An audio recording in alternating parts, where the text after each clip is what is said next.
কসবা কাণ্ডে তোলপাড়, জোর কদমে চলছে তদন্ত।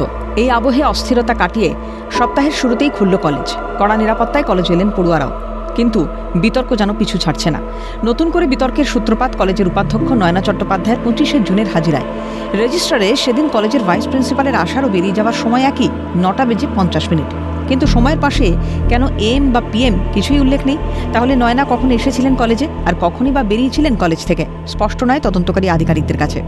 কিন্তু খুব তাৎপর্যপূর্ণভাবে দু জায়গাতেই যখন 9:50 এই সময়ের উল্লেখ করা হয়েছে, পাশে কোথাও এএম অথবা পিএম এর উল্লেখ নেই। কেন উল্লেখ করেননি তিনি, এ প্রশ্ন যেমন উঠছে, ঠিক তেমনি যদি সকাল 9:50 তিনি কলেজে প্রবেশ করেন, তাহলে তিনি কি রাত 9:50 কলেজ থেকে বেরিয়েছিলেন?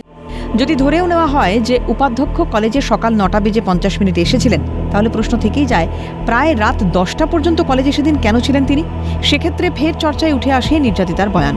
যে বয়ানে ওই তরুণী দাবি করেছিলেন 25শে জুন রাত প্রায় 10:30 পর্যন্ত তার উপর নির্যাতন চলেছিল।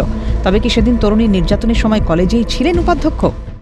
যদি রাত 9:50 তিনি কলেজ থেকে বেরোন, তাহলে নির্যাতিতার অভিযোগপত্রের বয়ান অনুযায়ী প্রায় রাত 10টা 10:30 পর্যন্ত কলেজে তার উপরে নির্যাতনের ঘটনা ঘটে। তাহলে সেক্ষেত্রে দাঁড়িয়ে নির্যাতনের সময় এই ভাইস প্রিন্সিপাল তিনি কি কলেজেই উপস্থিত ছিলেন?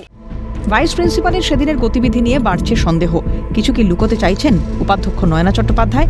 কার বা কাদের চাপে তার সত্য গোপনের চেষ্টা, নাকি সবটাই নিছক কাকতালীয়? ভাইস প্রিন্সিপালের হাজিরার অস্পষ্টতায় ক্রমশ বাড়ছে রহস্য। ঠিক তেমনি কেন তিনি এম বা পিএম এর উল্লেখ করলেন না? কোথাও গিয়ে কি সত্যি কোথাও বিষয়টা এখনো পর্যন্ত রহস্য রয়েছে ভাইস প্রিন্সিপালের অ্যাটেন্ডেন্সের ভূমিকাকে কেন্দ্র করে? ইতিমধ্যেই এই প্রশ্ন উঠতে শুরু করছে। খতিয়ে দেখছেন তদন্তকারী আধিকারিকেরা। ক্যামেরায় জনি মণ্ডলের সঙ্গে অভিরূপা সাহা, ক্যালকাটা নিউজ, কলকাতা।